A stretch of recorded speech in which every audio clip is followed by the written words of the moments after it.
Wala na buhay si Jesus. Gikawat moong nawala. Papatunayan natin sa pamamagitan ng propesya. Okay, mayong hapon sa tanan. Shabbat Shalom. Mayong hapon sa mga kaigsunan, sa mga namati o nananaw na ining among programa karon. Happy Sabbath! Okay, sa hapong ito ay inaniyahan ko po ang makakadaan sa Facebook Live at pakinggan yung aming pagbahagi. So,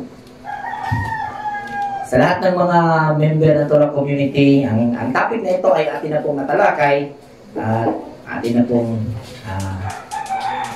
na usisa sa nakalipas na 2 taon na yata, mga kapatid. At ito ang topic na naging dahilan ng ating medyo pagliit ng ating bilang. Ano? Dahil po ang topic na ito na ating mapagsaluhan sa hapong ito, sa Sabat na ito, ay ang muling pagkabuhay ni Jesus o yung ano ang nangyari sa katawan ni Jesus nung siya'y namatay sa cross Calvary. So, alam natin lahat, mga kapatid, na nagkakaiba-iba yung Christian denomination na nandito po sa ating bansa. Pero lahat po yan ay naniniwala sa iisang pagkakaunawa na si Jesus ay babalik na pisikal. So sa hapong ito, tunghayan niyo po ang aming pagtatalakay, ang aming pagbabahagi sa nakakaiba na kaunawaan at base rin sa kasulatan, at inaniyahan po namin kayong buksan ang inyong isipan at mag-analisa sa bawat talata na ating mapag-aaralan sa hapong ito. Dahil po sa nangyari na-establishan na pag-unawa sa ating kaisipan since bata tayo, bago tayo nagkaroon ng interpretation, bago naging matured yung ating pangunawa para mag-analisa, inilagay na po sa ating mga isipan ang pangunawa na si Jesus ay babalik na pisikal. Kaya sa hapong ito,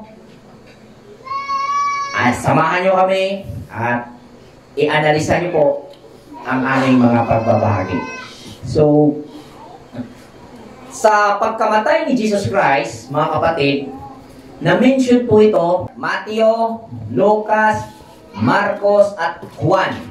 Ito po yung 4 libro na nagsasalaysay sa kaganapan nung siya'y nabuhay. At dito sa ating gagawin, tunghayan niyo po ang ating pagtatalakay at sa inyong mga Biblia dyan na mga version na available po sa inyong cellphone, sa inyong itong Biblia talaga, libro na mayroon kayo. Sundan nyo po sa Mateo Kapitulo 28, versikulo 1 hanggang versikulo 9. So, basahin ko po, ako na dito, Kuya Bong, at sundan ito ni Kuya Bubong sa Lucas. So, ako ang babasa muna dito sa Bisaya version, kung babasahin, at basahin nyo po sa inyong gustong version. English man, Tagalog man yan, anumang version na meron kayo available. So, basahin ko po in Bisaya, mula versikulo 1 hanggang versikulo 9. So, ito po ang Bisaya version. Tapos sa adlaw ngay papahulay, sa pagbanag-banag na sa buntag sa adlaw Domingo, si Maria Magdalena o ang laing Maria nangadto aron pagtan-aw sa lubnganan. Unya sa kalit dahil kusog nga lino, o usa ka anghel sa Ginoo mikunsad gikan sa langit. Giligid niya ang bato, o milingkod siya niini. Sama sa kilat ang iyang panagway o puti kaayo ang iyang biste. Nagkurog ang mga gwardya tungod sa hilabihang kahadlok sa nahimong daw mga patay. Unya ang anghel maingon sa mga babay, ayaw kamo kahadlok, nasayon ako nga nangita kamo kang Jesus nga gilansang sa krus. Wala na siya dinhi, nabanhaw siya sumala gayud sa iyang giingon. Umari kamo og tan-awa ang dapit nga gilubngan. O unya adto dayon og sultihi ang iyang mga tinunan nga nabanhaw siya o karon naguna siya kaninyo ngadto sa Galilea. Ikahibalag ninyo siya dito, inumdumi ang akong giingon kaninyo, busa midali sila pagbiya sa lubnganan nga nangahadlok, apan nangalipay ug nanagan sila aron pagbalita sa iyang mga inunan. Unya sa kalit, misugat si Jesus kanila ug miingon, ang kalinaw maguban kaninyo. Miduol sila kaniya ug mihikap sa iyang mga tiil ug misimba kaniya. Si Jesus miingon kanila, ayaw kamo kahadlok. Adto ang akong mga igsoon ug paadtoa sila sa Galilea ug didto makita nila ako. So kini, ito po yung salaysay ni Mateo tungkol sa naganap na muling pagkabuhay ni Jesus. Kukunin po natin yung mga punto dito sa salaysay ni Mateo. Mga babaeng naroon, Maria Magdalena at iba mga babae. So mga babae ang na-mention dito, wala pong lalaki. Yan po ang punto. Ngunit natnan po nila na ang libingan ay bukas na. Lumindol at bumaba ang anghel ng Elohim, ang anghel ng Diyos, at inalis ang takip na bato sa libingan. Pagkatapos, sila ay sinabihan na ipabalita ito. At nung nalaman nila, sila ay nagmamadali at sumalubong sa kanila si Jesus at nagpakita sa kanila at sila ay sumamba at hikap nila. Hinipo ba nila yung kanilang paa, yung mga tiil niya. At gayon din sinabi ni Jesus na siya ay muli makipagkita sa kanyang mga kapatid at sa kanyang mga lingkod sa Galilea. So yan po ang naging summary natin sa Mateo, sa salaysay niya tungkol sa naganap na muling pagkabuhay na nasaksihan ng mga babaeng ito. Sundan natin sa Lucas dahil parehas na senaryo ito at ating buklingan kung sa anong kaparaanan din na isalaysay ni Lucas ang pangyayari bilang testimonya sa naganap na pagkabuhay. Lucas Kapitulo 24 versikulo 1 ngadto sa 12. Apan sa unang adlaw sa simana, sayo kaayo silang miadto sa lubnganan, nga nagdala sa mga yerbang paalimyon, nga ilang giandam. Apan nakaplagan nila nga ang bato giligid na gikan sa handong manang lubnganan, o sa ilang pagsulod, wala nila makaplagi ang lawas sa Ginoong Hesus. Samtang nalibog sila, may tungod nini, tanawa, duha ka lalaking may pangidlap nga bisti mitindog sa duol nila, samtang ang mga babae nalisang o nagdukok sa yuta. Ang mga lalaki mingon kanila, nganong nangita kamo sa usa nga buhi taliwala sa mga patay? Wala siya din apan gibangon na. Hinamdumi kung giunsan niya pagsulti kaninyo samtang dito pa siya sa Galilea, nga nagingon nga ang anak sa tao kinahanglang igatugyan ngadto sa mga kamot sa makasasalang mga tao, o igalansang apan sa ikatulong adlaw mubangon. Busa nahinumdum sila sa iyang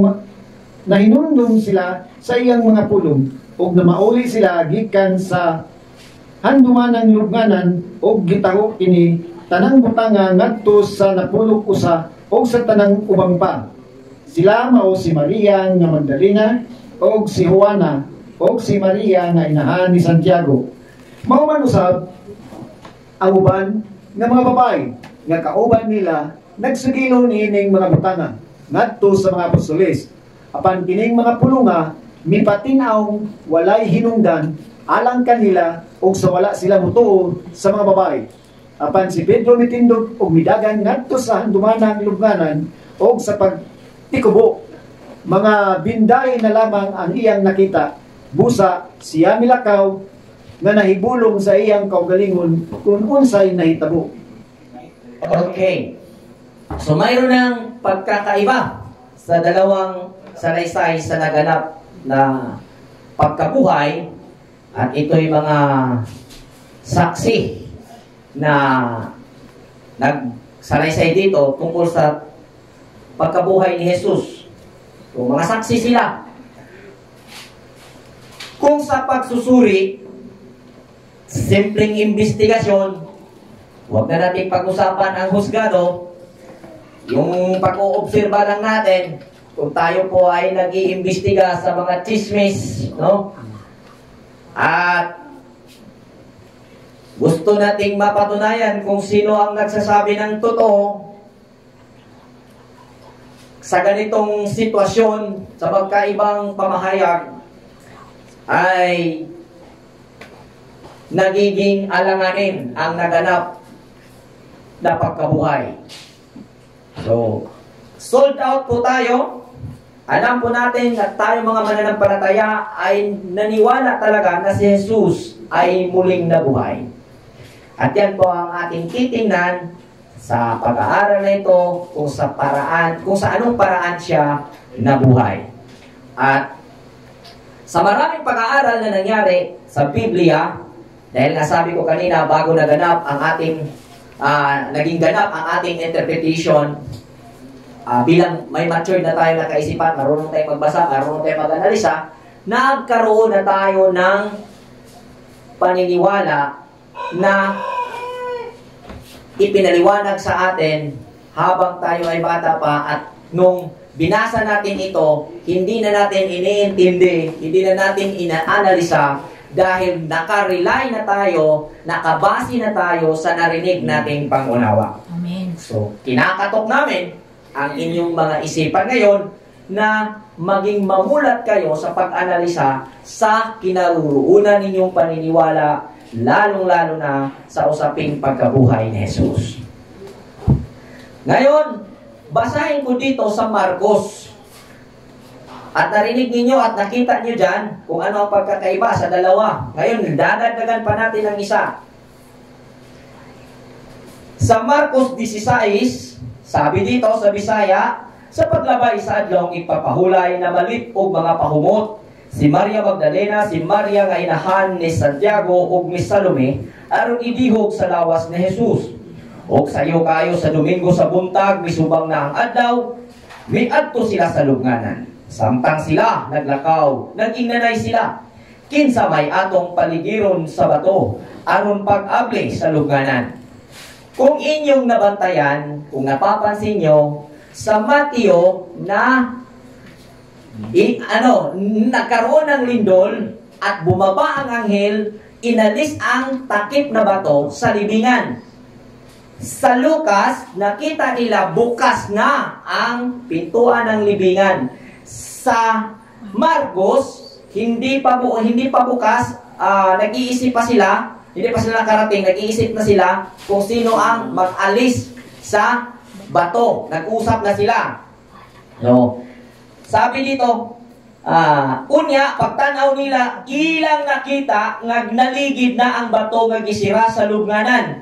So, si Matthew nagsasalaysay na anghel ang nagbukas at nagkaroon ng malakas na lindol. Pero si Lucas at saka si Marcos, Kuya Bong, parehas na nakapansin na bukas na ang libingan.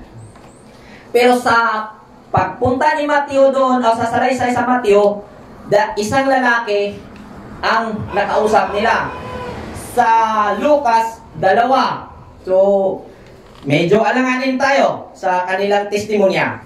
Patuloy natin dito sa Marcos. Busanan, sabi nila, unya, pagtanaw nila, nakita nga naligid na ang bato nga gisira sa lubnganan. Busa, nanunod sila sa lubnganan ug nakita nila dito ang usa ka batan-ong lalaki nga naglingkod sa tuo. Nagsulog og taas nga puting sapot ug nangalisang sila. Kapan ningon siya kanila, ayaw kamo kahadlok. Nangita kamo kang Jesus nga taga Nazaret. Ang gilansang sa krus, wala na siya dinhi, nabanhaw siya. Tanawa ang ilang gibutangan kaniya, lakaw kamo og suginli ang iyang mga tinunan. Lakip si Pedro nga si Jesus naguna kaninyo sa Galilea, ug didto inyo siyang hikitan sumala sa gisulti kaninyo. Busa nanagan sila sa pagpangula sa lubnganan tungod sa kalisang, ug wala sila manulti kang bisan kinsa kay nangahadlok man sila. Sa puntong ito, tungkol sa nakita, bukas ang libingan, parehas si Marcos at Lucas. Tungkol sa lalaki, hindi sila parehas. Kasi isa lang dito. Si Lucas, dalawa. Si Lucas, dalawa. Tungkol sa habili ng lalaki na ipamalita ninyo, ginawa doon. Sa salaysay ni Lucas, ginawa ng mga babae, ipinamalita nila. Dito sa kay Marcos, hindi nila ipinamalita dahil natakot sila. Kung kini usa ka chismis, unya ikaw ang nasuginlan. Kung base sa ilang gisulti lamang, magduha-duha na kagtuo kung tinuod ba yun ang panghitabo. Sakto. So, tatagalogin ko po. Kung ito'y naganap na balita na nangyayari at ikaw ay interesado at ganito ang mga testimonya sa laysay na iyong narinig. Kung sa laysay ka lang nila babase, magiging alanganin na paniwalaan mo ang naganap. Kasi hindi sila magkaparehas ng salaysay. Sa investigation, cross out na. O, kung sa investigasyon, hindi ito papasa. Pero dahil tayo ay tunay na naniwala na may namatay at may muling nabuhay, pag-aralan po natin ang tunay na naganap kung bakit nagkaganito ang salaysay. Okay? Alam po nating lahat na bago nangyari ang crucifixion ng pagkamatay ni Jesus sa krus, sinabi nga sa mga Pariseo sa panahong siya nasa templo, sabi niya, muli gigibain ninyo ang templong ito. Ngunit makalipas ang 3 araw at 3 gabi, muli ko itong itatayo. At dahil dito, nagkaroon ng interpretation ang mga Pariseo, mga Sadusyo, laktod nga pagkastorya, kadto mga reliyoso, ngadto sa Israel, doon sa Israel, nga naanihimuon nga kababalaghan ng tawanan. Kung kaya, noong pinatay si Jesus, kung ating babasahin dito sa Mateo, sa Mateo Kapitulo 27, Kuya Bong, Kapitulo 62 hanggang 66, Mateo 27, 62 hanggang 66, basahin po natin. Sa pagkasunod adlaw, nga mao'y human sa pagpangandam, ang pangulong mga saserdote o ang mga Pariseo nagatigon sa atubangan ni Pilato. Ginakingon, Senyor, nahinumdum kami nga kana nga impostor mingon sa dihang buhi pa, human sa 3 ka adlaw, ako bangunon. Busa, pagsugo, Mateo 27, versikulo 62 hanggang 66. hanggang 66. Nga mabantayan pag-ayo ang lubnganan hangtod sa ikatulong adlaw aron ang iyang mga tinun-an dili gayud moadto og kawaton siya ug moingon ngadto sa katawan siya gibangon gikan sa mga patay og kini ulahi nga mga impostor mas dautan pa unya kaysa una. Si Pilato mingon kanila, kamo adunay gwardya, lakaw, bantay kini pag-ayo, ingon sa inyong naibaluan, kung unsaon. Busa sila naglakaw o gibantayan pag-ayo ang lubnganan, pinaagi sa pagtimbre sa bato o pagbutang o gwardya. Okay. So, sinigurado ng mga Pariseo ang libingan ni Jesus. Sinigurado ang libingan ni Jesus.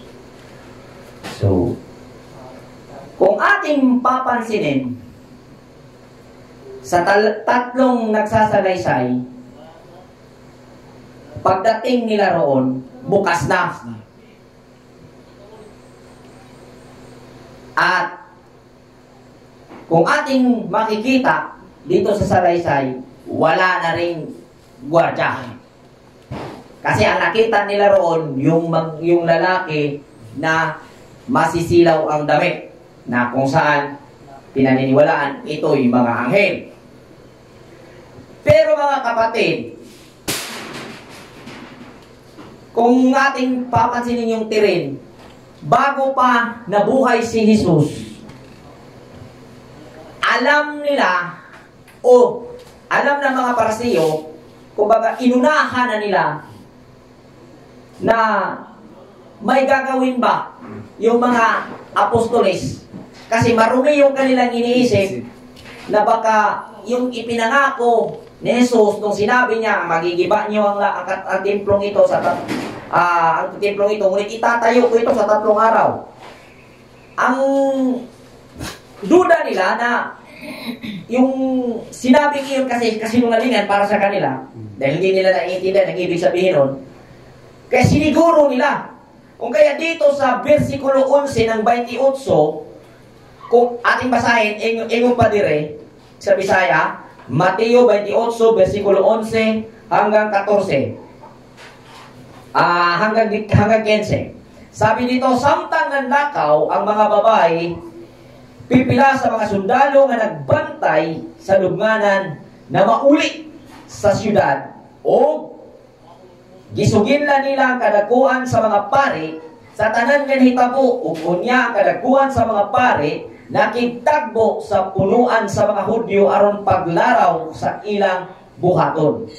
Ug ang mga sundalo gisubornuhan nila og kwarta, daghang kwarta, ug giingnan ipanugilo ninyo nga sa pagkagabi ang iyang mga tinun-an miadto sa lubnganan, o gikawat nila ang iyang lawas samtang nangatulog kamo.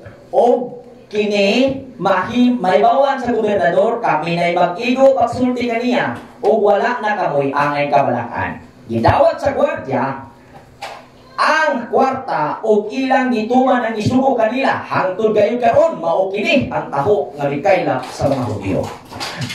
So ang ibig sabihin mga kapatid, nung naganap ito, nung namatay na si Jesus at ang kanyang katawan ay nasa kustodiya ni Pilato sa pamamagitan ng kanyang mga sundalo, ayon sa salaysay dito sa 27 ng Mateo, versikulo 57 hanggang 61, pinuntahan ni Jose Arimatea si Pilato at pinakiusapan na kunin ang katawan ni Jesus at ilibing sa kanyang libingan at kanyang binalot ng mamahaling lino at tinakpan ang libingan. At habang nangyari ito, nakatingin ang dalawang Maria doon sa kabila, sa atbang. At ito ang nagiging kaganapan na sinundan dito sa versikulo 11. At kung ating mapapansin, na-alter po yung sequence ng pagsalin dito sa Mateo, dahil sa versikulo 11 hanggang versikulo 15 ng 28, kapitulo 28 ng Mateo, naglalahad na i-report ng mga gwardya kung ano ang ginawa sa katawan ni Jesus. Hindi ang ini-report ng gwardya, hindi ang nakita nilang pagkabuhay ni Jesus. Ang versikulo 11, sinabi dito na i-report nila yung lahat na naganap na nakita nila. Hindi ang pagkabuhay na nakita nila. Dahil biruin mo, kung ang isang tao nakakita ng namatay at muling nabuhay, sasamba ka agad iyon. Dahil nabalita na siya ay Diyos. So ang ipinamalita dito sa versikulo 11 ay ang nangyaring paglibing ni Jesus sa asis na ginawa ni Jose Arimatea dahil isa siyang kilalang tao sa Israel at may kakayahan siyang lapitan si Pilato at hingin ang katawan niya at inilibing sa libingan ni Pilato. So, kung ating titingnan dito sa senaryo, nire-report ng mga sundalo ang nangyaring paglibing. At matapos ito, nung sinabi ng mga sundalo, nagbigay ng pera ang mga parasiyo at sinabi na sila na ang bahalang magpaliwanag sa gobernador. At ang instruction nila, bantayan nyo, sabihin ninyo, pamalitan ninyo, yung instruction ay pamalitan ninyo na habang natutulog kayo sa gabi, ninakaw nila. Kung ating titingnan sa 62 hanggang 66, drama ang sinabing dalhan nyo ng maraming gwardya. Drama. Na dalhan nyo maraming gwardya kasi kung dinala ng maraming gwardya at ready na sila na may rumors na posibleng nakawin, binalaan na sila na pwedeng nakawin, sa kanila mismo nanggaling, dito mangyayaring manakaw.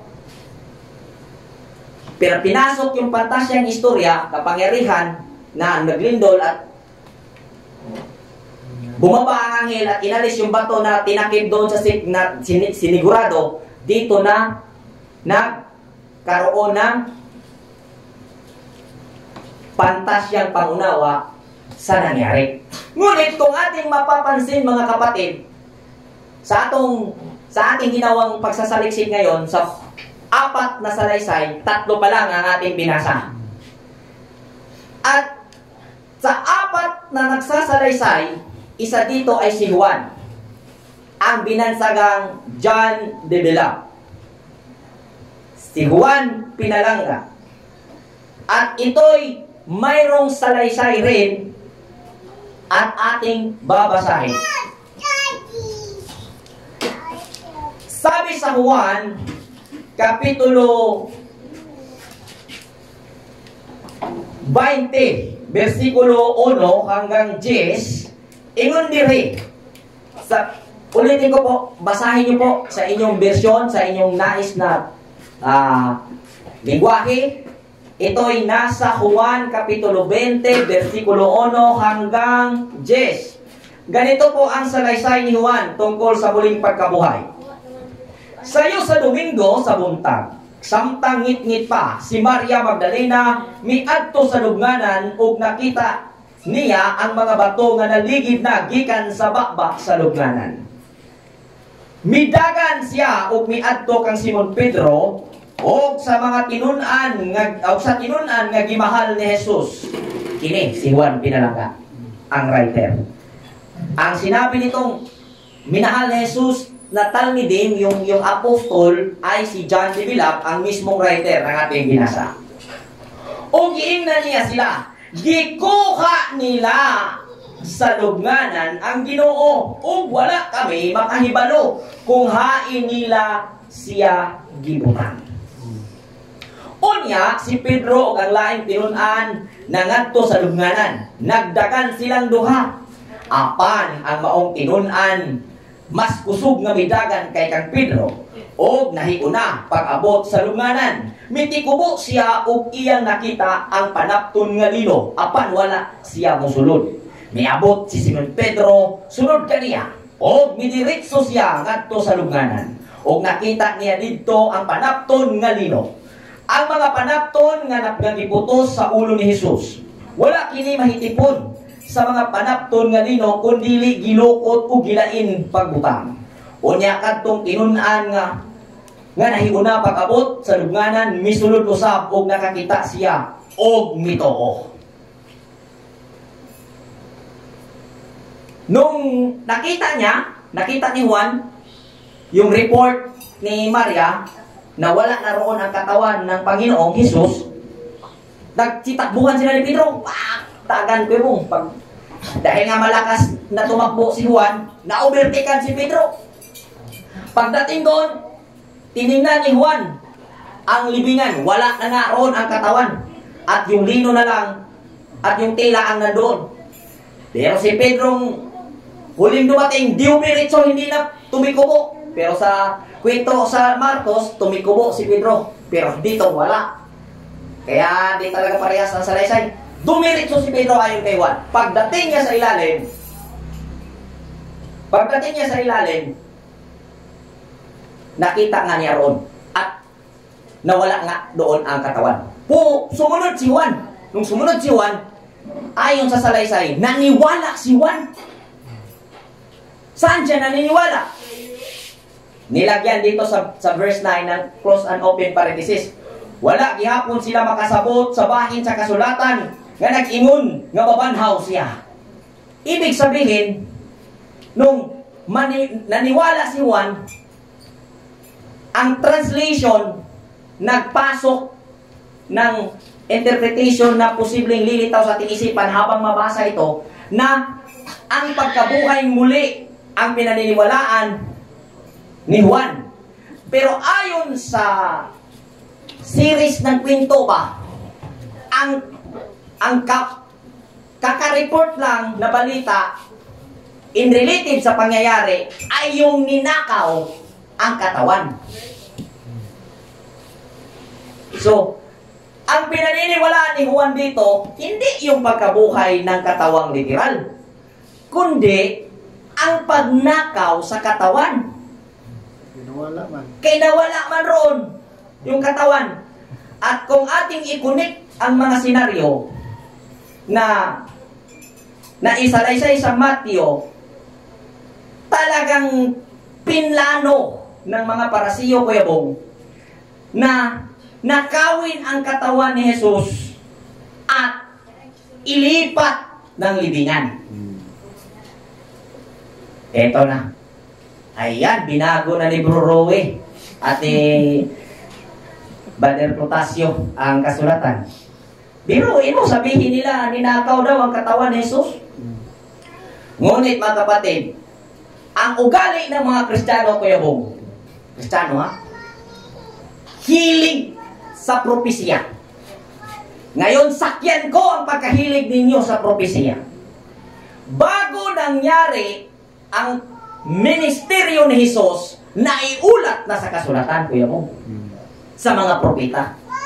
Ito ay sinulat sa Isaiah 53. Kung ano ang mangyayari kay Jesus. So, ayon sa ating pagsasalaysay, pagsasaliksik sa salaysay, ninakaw ang katawan ni Jesus. Hindi nabuhay muli. Hindi nabuhay si Jesus. Ninakaw, kung kaya wala roon, at na-deceive tayo na nabuhay ang katawan, kung kaya nawala. Kung ating mapapansin, sa buong Israel, ang nakakakita sa kanyang nabuhay siya, ang mga mananampalataya lamang. Kung tunay na nabuhay siya, nakita sana siya ng hindi sumampalataya. Kung literal na siya ay nabuhay. Huwag kayong bibitiw. Hindi kami against na nabuhay si Jesus. Kasi Kristo, against kami na nabuhay si Jesus. Tunghayan niyo. Mataas pa to. Ang mga kapatid, ganito ang ating gagawin ha. Huwag maging sarado. Hilig tayo sa propesya. Christians country, Pilipinas. Hilig sa propesya. Bago pa dumating si Jesus at nangyari, naisulat na sa kasulatan. Isaiah, buksan natin, Kuya Bong. Isaiah 53. Wala na buhay si Jesus. Gikawat moong nawala. Papatunayan natin sa pamamagitan ng propesya. Basahin mo sa Bisaya, Kuya Bong. Basahin ko sa Tagalog. Para galugin natin, para klarado sa mga Tagalog na talagang patunay ito na hindi binago natin ang nasusulat, kundi binago natin ang pangunawa nila tungkol sa nasusulat dahil mali ang inyong pangunawa na nabuhay ang katawan. Dahil base sa propesya, mapapatunayan natin ang naganap kung bakit nawala ang katawan. 53, verse 1 hanggang verse 9. Kinsa ang nagbutang o pagtuo sa butang nga among nadungog o kumbahin sa bukton ni Yahawa, kang kinsa kining gipadayag o siya moturok sama sa usa kagamay sanga at tubangan sa usa o sama sa usa kagamot gikan sa walay tubig nga yuta, wala siya'y kambong ni bisan unsang kahalangdon o sa dihang makita nato siya, wala diha ang dagway aron siya atong pagatinguhaon. Siya gitamay o gilikayan sa mga tao, usa ka tawo nga alang sa mga kasakit o sa pagsinatig sakit, o dihay sa magpagtago sa naong sa usa gikan kanato. Siya gitamay o atong giisip, siya ingong walay hinungdan. Sa pagkatinuod, ang atong mga sakit mao ang iyang gidala, ug kun bahin sa atong mga kasakit iyang gipas-an kini sila. Apan kita nag-isip kaniya ingog hinampak binunalan sa Dios og sinakit, apan siya gidughang tungod sa atong kalapasan, siya gidugmok tungod sa atong mga kasaypanan. Ang pagkastigo nga alang sa atong kalinaw, diha ibabaw niya, o tungod sa iyang mga samad, diha pagpang-ayo alang kanato. Samtang sa mga karnero, kitang tanan na isalaag, ang tagsa-tagsa kanato, miliso sa iyang kaugalingong dalan, o gipahinabo niya awang nga ang sala natong tanan mahinagbo niya. Siya gipitos pag-ayo, o iyang gitugutan nga siya sakiton.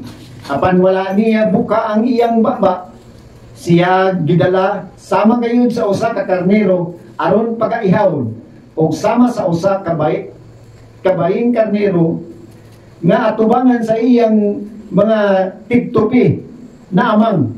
Siya usab wala mo buka sa iyang baba. Tungod sa pagkapinugnan o sa paghukom, siya gikuha o kinsa ang magatagad bisan sa mga detalye sa iyang kaliwatan, kay siya gibulag gikan sa yuta sa mga buhi. Tungod sa kalapasan sa akong katawan, siya gihampak, o iyang himuon ang iyang lubnganan nga uban mismo sa mga dautan, o ang iyang kamatayon uban sa mga dato, bisan pa nga siya wala makabuhat o kapintasan, o walay panglimbong sa iyang baba. Amen. Amen. Okay. So, sa mga Bisaya, narinig ninyo. Ingon dito, gibunalan siya, gisamaran siya, gitamay siya, gibibiyay siya, gisakit siya, instead kita unta, kay kita ang makasasala. Gitumbok sa propesya ang kinabuhi ni Jesus. Amen ba? Amen. Gitumbok yun. Pero doon ay bersikulo sa tumoy. Ang tanan nga gisgutan sa 1, paingon sa 7, tukma sa gibuhat sa kinabuhi ni Jesus. Pag-abot sa 9, miingon, bisan siya walay sala, walay pagpanlimbong, gibulag siya sa yuta, gilubong siya uban sa mga makasasala o sa mga dato. Gilubong si Jesus uban sa mga makasasala o sa mga dato. Tagalogon ko ni. Tatagalogin natin simula verse 4 hanggang verse 9. Di ko na lang balikan sa verse 1, masyadong haba na. Sabi po dito sa verse 4, simulan ko na. Tunay na inalis niya ang ating mga kahinaan. Pinagaling niya ang ating mga karamdaman. Subalit, inakalan nating iyo'y parusa ng Diyos sa Kanya. Ngunit dahil sa ating kasalanan, kaya siya'y nasugatan. Siya ay binugbog dahil sa kasamaan. Tayo ay gumaling dahil sa paghirap na dinanas niya. At sa mga hampas na kanyang tinanggap. Tayong lahat ay tulad ng mga tupang naliligaw. Nagkanya-kanya tayo ng lakad, ngunit ipinataw ni Yahweh sa kanya ang kaparusahang tayo ang dapat tumanggap. Siya ay binugbog at pinahirapan, ngunit hindi kumibo kahit isang salita. Tulad ay tupang nakakatandang patayin, parang korderong hindi tumutol kahit nagupitan. At hindi umimik kahit kaunti man, nang siya'y hulihin at hatulan upang mamatay, wala man lamang nagtanggol sa kanyang kalagayan. Siya ay pinatay dahil sa sala ng sangkatauhan. Siya'y inilibing kasama ng mga masasama at mayayaman. From verse 1 to verse 7, no questions. Lahat yun tugma sa naganap sa buhay ni Jesus since Mateo, Lucas, Marcos, at Juan. Sa paglibing, alam nating lahat sa 4 na libro, Mateo, Lucas, Marcos, at Juan, si Jose ang naglibing sa kanya. At ang libingang iyon, private, walang kasama. Amen po ba? Amen. Amen. Kung ang libingan na iyon, ang libingan ni Jesus, palpak ang propesiya ni Isaias tungkol sa naganap na paglibing sa katawan niya. Amen po ba? Amen. Amen. Mulatin niyo po ang analisasyon na meron kayo ngayon. Ang pagkahilig natin sa propesiya, pagganahin natin at usisahin natin ang pananampalataya na kung saan tayo naniniwala. Inilibing kasama ng mga masasama at mayayaman. Sino ang may kapasidad na gawin ito sa kanya? Kita at klarado na ang libing na ginawa ni Jose Arimatea hindi akma sa salaysay ni Isaya. Kaya nawala ang katawan ni Jesus, ninakaw nila, inunahan nila ang kanilang duda na bakay gawin ng mga apostoles na nakawin ang katawan ni Jesus at ipamalita na siya muling nabuhay. Kaya't ninakaw na una nila at inutusan, sinuhulan ang mga gwardya na ninakaw nila noong gabi. Pero ang totoo noon, baliktad, sila ang nagnakaw sa katawan at inilibing doon sa libingan ng mga masasama kasama ang mga mayayaman. Dahil sila ang may kapangyarihang makakagawa noon dahil sila ang rulers of Israel. Amen. Ninakaw ang katawan ni Jesus, hindi po nabuhay. Sa kwento sa Mateo, may 2 lingkod na nag-usap-usap at pumaroon si Jesus sa kanilang paglakbay. At habang nasa paglalakbay sila, hindi nila nakilala, Kuya Bong, na ang kasama nilang isa ay si Jesus pala. Very questionable. Questionable kayo. Bakit? Master mo, teacher mo, idolo mo, di mo nakikilala.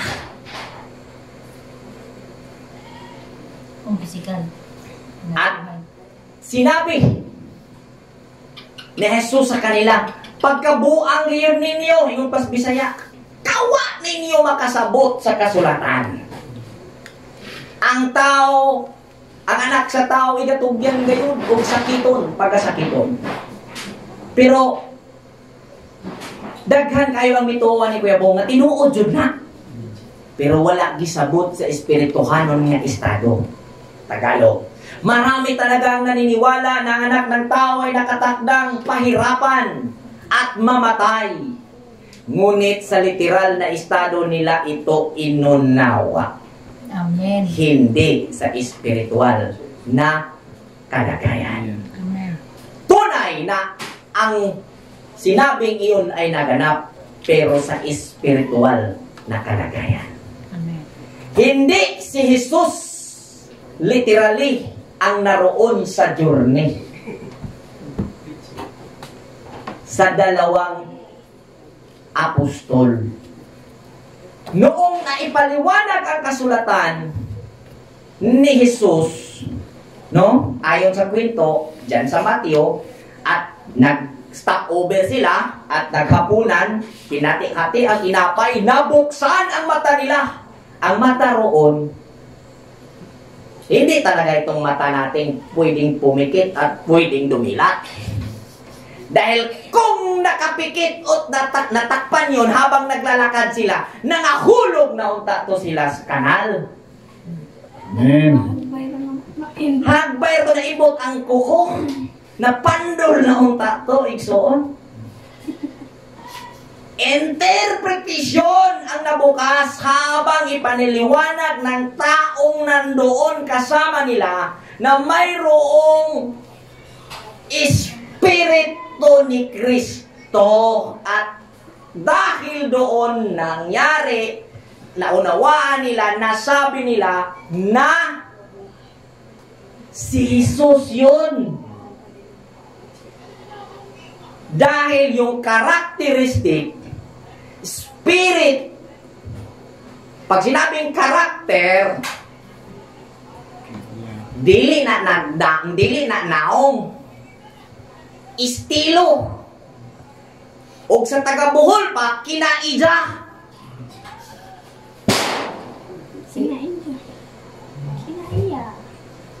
Mga igsoon, mga kapatid.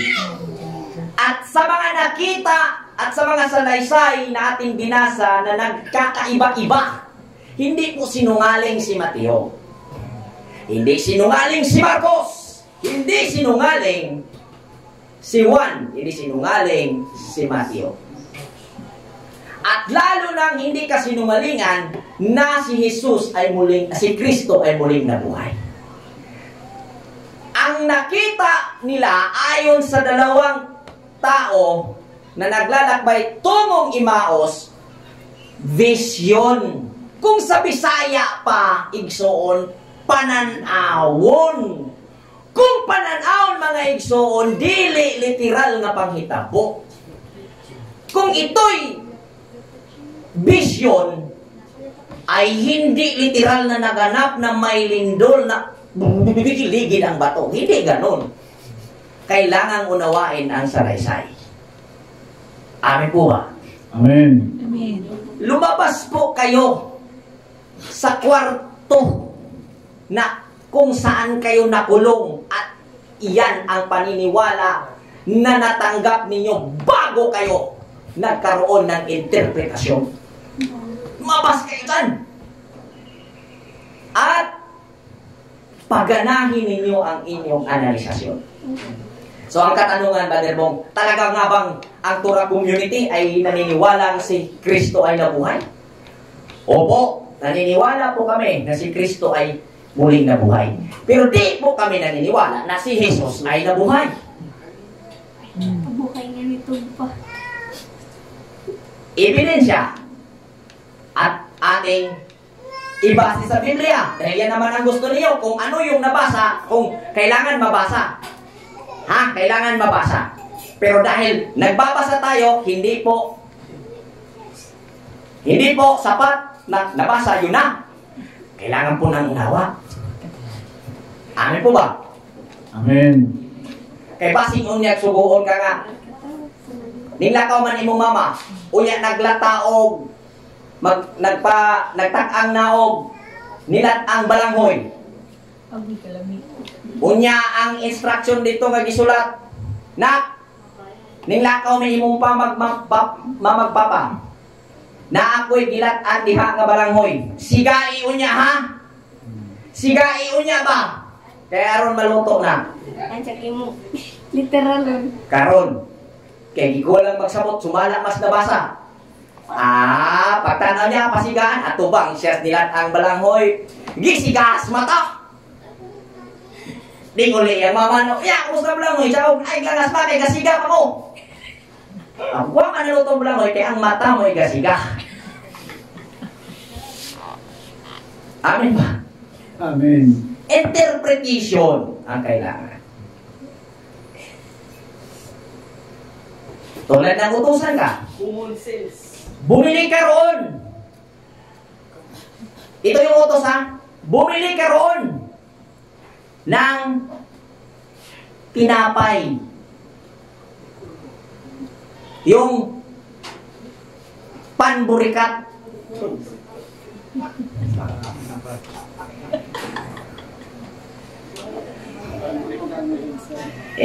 Napakapobre ng unawa mo. Pagdating mo ron, hanap po yung nakatupis na tinapay.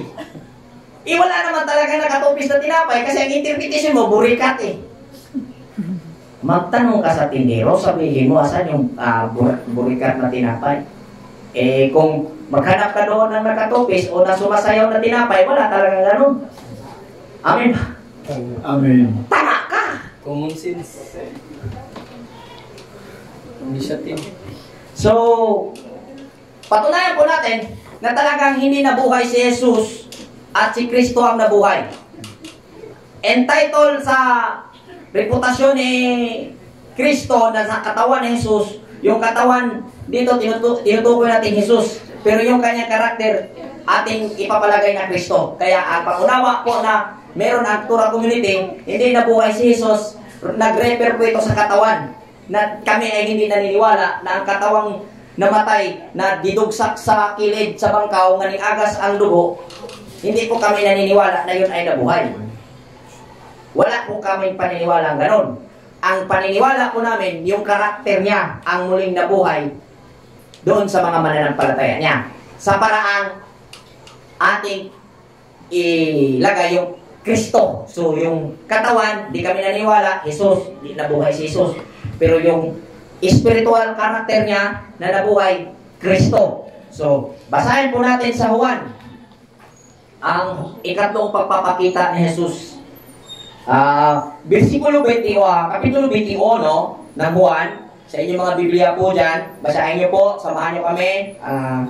Analisahin natin ito at magbibigay ako ng katanungan habang mabasa natin ito, matapos natin mabasa, at sagutan mo dyan habang nakikinig ka.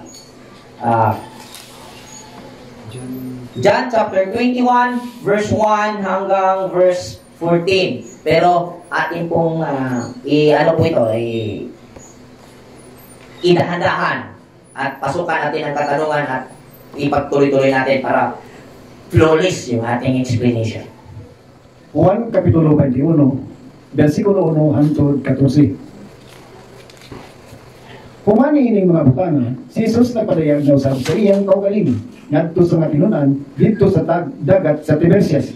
Apan iyang himo ang pagpadayag ni ining paagihan. Dito nagkauban si Simon Pedro o si Tomas nga gitawag ang Kanuha o si Nathaniel nga taga Cana sa Galilea o ang mga anak ni Zebedeo o ang laing duha pa sa iyang mga tinunan. Si Simon Pedro mingon kanila, mangisda ko. Sila mingon kaniya, manguban usab kami kanimo. Sila nanglakaw o misakay sa sakayan. Apan niya ng gabi una, wala sila'y makuha. Tinunua, sa nagkabuntag na, si Jesus mitindog sa baybayon, apan ang mga tinunan, sa tinuod, wala makaila nga si Jesus kadto. Unya si Jesus mingon kanila, mga anak, ado na ba kamoy makaon? Sila mitubag kanila, wala.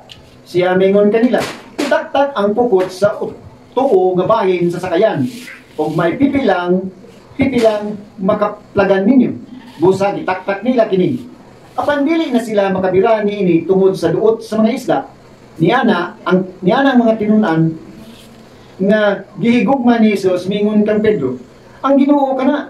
Busa si Simon Pedro sa pagkadungog nga ang Ginoo kadto misulod sa iyang pangibabaw nga bisti kay siya naghukas man og naglusbog sa dagat. Apan ang ubang mga tinunan miabot nga sakay sa gamayng sakayan, kay dili man sila halayo gikan sa mamala. Mga kasiyaman kamitro lamang nga nagguyod sa pukot sa mga isla. Tinunua sa pagkawas nila sa mamala, nakita nila nga dito'y hinaling nga uling ug may isda ibabaw ni ini ug tinapay. Si Jesus mingon kanila, pagdala og pipila sa mga isda nga inyong nakuha karon. Busa misakay si Simon Pedro sa sakayan o bibitan ang pukot paingon sa mamala nga puno sa dagkong mga isda, usa ka gatos o kalimang tulo kabuok. Apan bisan tuod daghan kaayo kini, ang pukot wala magisik. Si Jesus mingon kanila, dali, pamahaw kamo. Walay usa sa mga tinun-an ang may kaisog sa pagpakisayod kaniya. Kinsa ka? Tungod kay sila nahibalo nga ang Ginoo kadto miduol si Jesus og iyang gikuha ang tinapay o gihatag kini kanila o ingon man ang isda.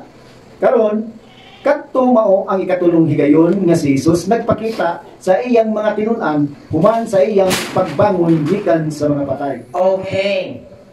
So, ikapangatlong pagkakataon na ang pagpapakita ni Jesus sa kanyang mga apostoles. Kung ating titingnan dito sa salaysay kung saan nagpapakita ang Panginoong Hesus sa mga apostoles niya, sila'y nangisda. At mula sa kinaroroonan ni Jesus, 90 meters.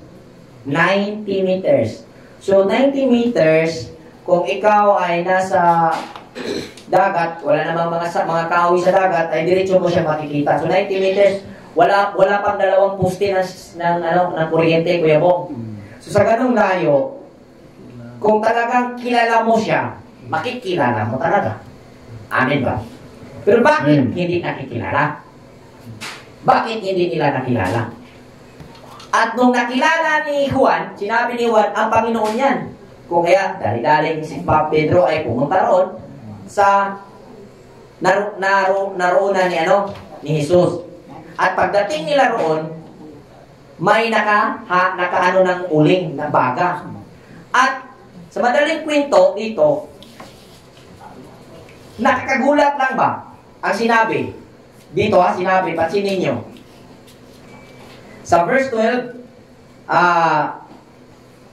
ng Tagalog version, hali kayo at mag-almusal tayo, sabi ni Jesus.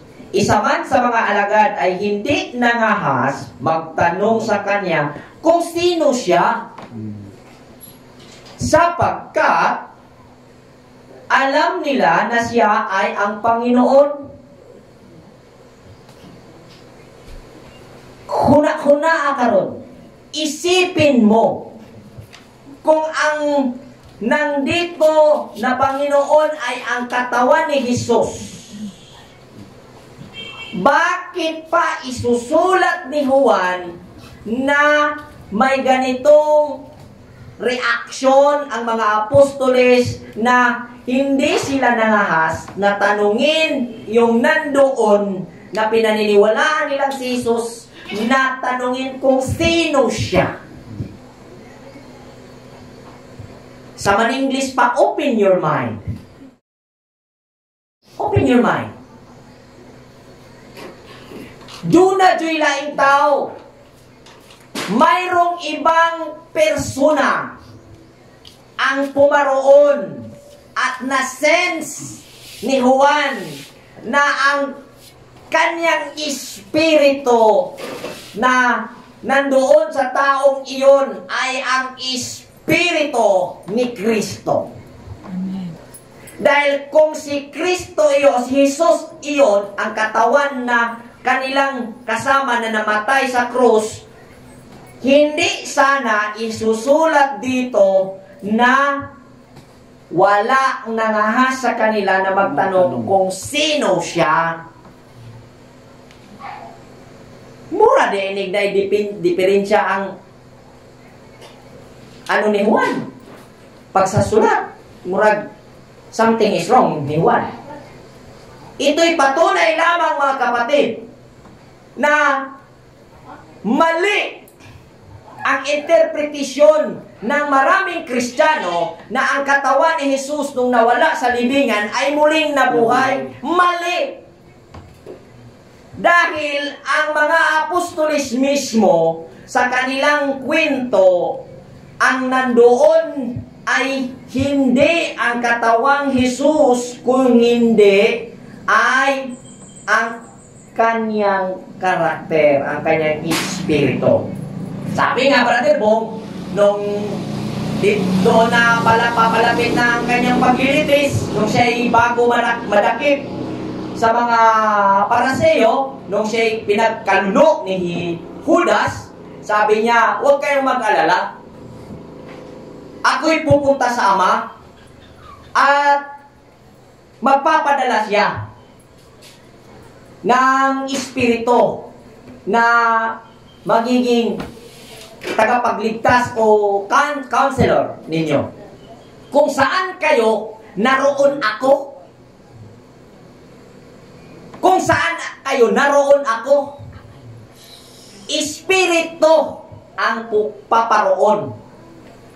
Kung niya kayo magbuot-buot man lang kita, Si Jesus yun. nga si Jesus yun to. Say-say sa mga apostolis, kung atong sabton, dili yun si Jesus ang naa dito. Ingon dayon. Kaya ba, kung katarungan na nila, Kuya Bong? Ingon man dayon. Kadto di ay panghitabo, Brother Roy, Brother Bong, nga si Tomas, maduha-duhaon, nagpangurog si Tomas sa saysay sa Lucas, nga miingon, ang magtutudlo ingon, Tomas, tuol nga rin, ika pa ang buhok sa akong kilid, o ang mga buhok sa akong tudlo. Nagkurog kuno si Lucas o si Tomas?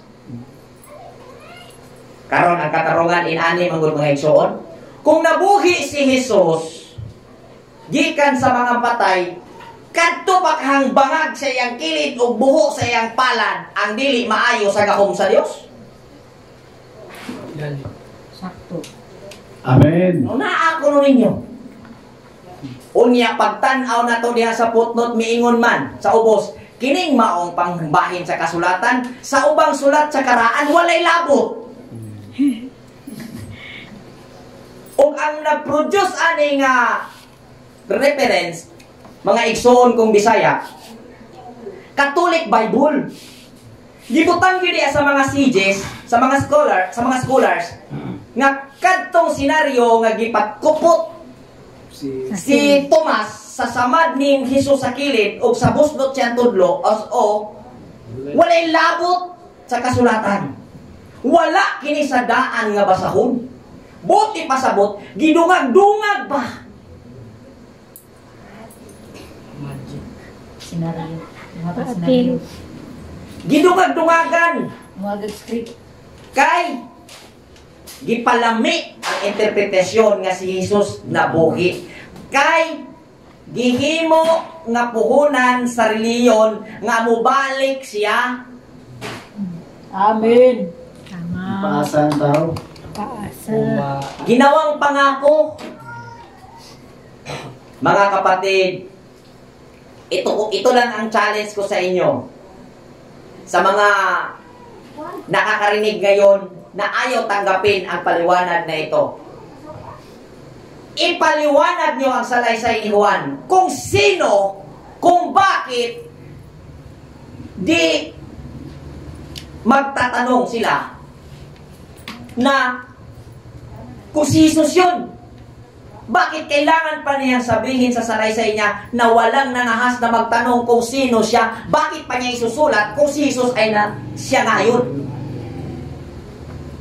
Sa unang Pedro 3:18, sabi nga doon, si Jesus ay isang beses lang namatay. Si Kristo Jesus isang beses namatay bilang tao. At binuhay siya ng Diyos sa Espiritu. Si Pedro, pinuno ng apostol at kinikilalang unang papa ng pananampalatayang Romano-Katoliko. Bakit di kayo naniniwala sa kanya? Na siya'y namatay bilang tao, binuhay espiritu. Ayon sa karunungan ni Solomon, sulat ni Solomon, pinakamarunong na tao sa balat ng kasaysayan ng lupa sa mundo. Isang kaparaanan lamang ang tao ipaparoon sa buhay sa pamamagitan ng pagtatalik ng lalaki at babae. At sa kanyang pag-alis ay ang pagkamatay ng kanyang katawan. Wala nang ibang kaparaanan. Amen. Amen. Lain sad. Bright kay Solomon, nya wala siya kahibaw.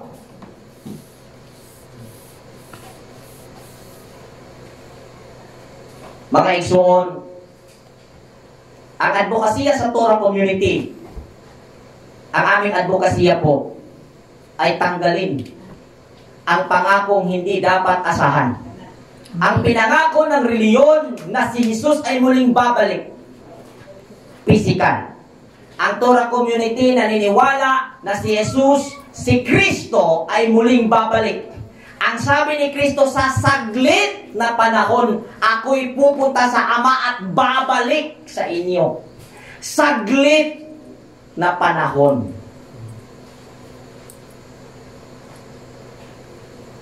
Dahil ang katotohanan, mga kapatid, ang Kristo ay ang oil na nandito sa ating spinal cord, cerebrum, spinal fluid. Tama ba yun? Yan po ang Kristos sa Hebrew, sa Greek, na unang nakilala ng mga espiritual na nag-practice ng Hebrew na ito'y Masya, tagapamagitan. May isang beses na siya ay bababa sa isang buwan. 12 o 13 kada taon. Kung kaya ang address niya, sa saglit na panahon ako'y pupunta sa Ama at babalik para iligtas kayo. Dahil may isang beses sa bawat buwan, hindi alam kung kailan, pero may mga palatandaan. 12 sa isang taon, kung ito ay 12 nyugon lamang, yan po ang katangian ng pangakong pagbabalik ni Kristo. So, sa hapong ito, mga kapatid, nawa inyong ma-analisa at ating pakinggan kung ano ang karagdagang explanation o point of view ni Kuya Bubong na talagang walang Kristo na mabubuhay. O, pwede bisiyain mo, Kuya Bubong. May hapon, tatanan. So, ayon sa salaysay na ating napakinggan, sa nababasa, ito talaga ay nangyari. Kasi ito man ang nasulat ba? Nasa kasulatan. So, malamang, ito talaga yung mga pangyayari sa kapanahonan nung si Jesus ay nabubuhay at hanggang siya ay namatay. Subalit, ngunit, sa aking pag-uunawa, hindi talaga ang katawan ang Buhay muli. mabubuhay muli. Kasi, sa aking nakamit na kumbaga sa karunungang taglay ko ngayon, sa pag-unawa na wala talagang katawan na physical, itong balat natin na mag-stay ng forever ba? Amen. Wala talaga. Pero merong mabubuhay na espiritu, hindi sa katawan na namatay, kundi doon mabubuhay sa buhay na katawan. Amen. Amen. Kasi, sabi pa ni Jesus, yung namatay na.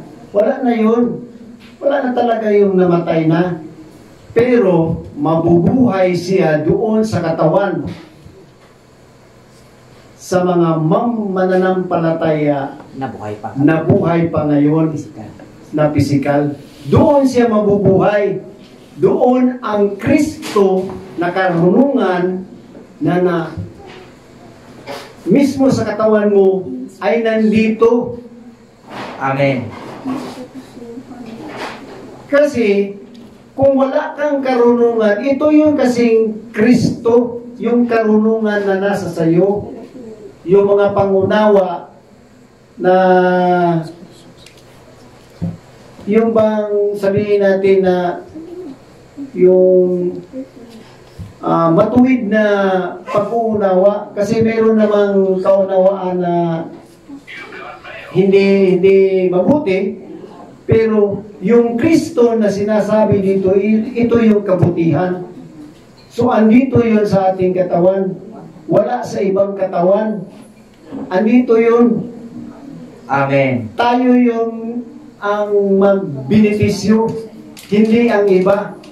Kasi meron naman silang sariling katawan. So dito talaga sa ating sarili mag-manifest. At sa mga yung bang naguluhan ang kaisipan na hindi pa na matanggap, unawain ninyo at sabayan ba ng yung bang mag-pray na talagang maunawaan kung ano yung mga nakasulat at unawain nyo kung paano ninyo gawin ba na makatotohanan. Kasi kung hanggang pantasya po tayo na mayroong bababa na ito bang sinasabi na katawan ni Jesus na muling mabuhay, siguro kung mangyari man yan o makita ninyo, baka maglundagan o mag-alisan ng mga tao. Kasi imagine na bababa, tapos ang tanong ko lang sa sarili, kung bababa man yan, paano mo makilala? Paano mo makilala kung siya yun? Kasi hindi naman tayo nakakita sa kanya. Di ba? Hindi tayo.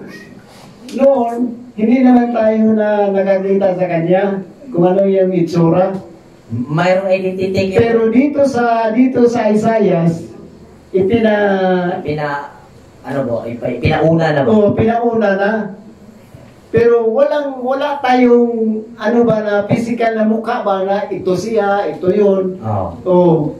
Matangos yung ilong, na brown ang yung kilay, tapos blue ang mata, yung makikita natin sa larawan na gano'n siya. Hindi yun.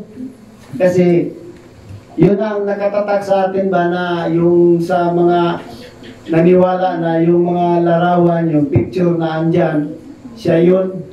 Mayroong ipinakita sa salaysay ni Juan. Yung salaysay ni Juan na magiging image ni Christ sa kanyang pagbabalik. At kung gusto niyo po, at yun ang kaninyong babantayan na yun ang babalik para masagot ninyo kung mayroon namang isinalaysay sa Revelation kung ano ang kanyang itsura para makilala namin ang kanyang pagbabalik. Basahin niyo po dyan, mayroon dyan na isulat, dinidescribe dyan ang larawan ng Kordero ng Diyos, which is pinaniwalaan sa interpretation ninyo na siya si Jesus na babalik. Ang mukha, Brother Bong, sa naalala ko lang, di ko na lang basahin, sa naalala ko lang, nag-aapoy ang mata. Drawing mo dyan, nag-aapoy ang mata, dalawa. Red eyes. Red eyes. Tay, pagpipoy na eh. Ang kulay niya parang pinagba na bronze. Yung pinagba na bronze, yung parang niluluto sa apoy na bronze. Yun yung kanyang kulay ng balat. Africans. So, something like Africans. Ang tinig. At ang kanyang kulay ng kanyang buhok, Curly. medyo siya, light yung kanyang buhok. Puti. Pero curly. Like a wool. Puti yung kanyang buhok. At, ito yung pinakamalaking problema. Ang kanyang tinig ay parang dumaragsang tubig. Raragasan. Rumaragas ang tubig.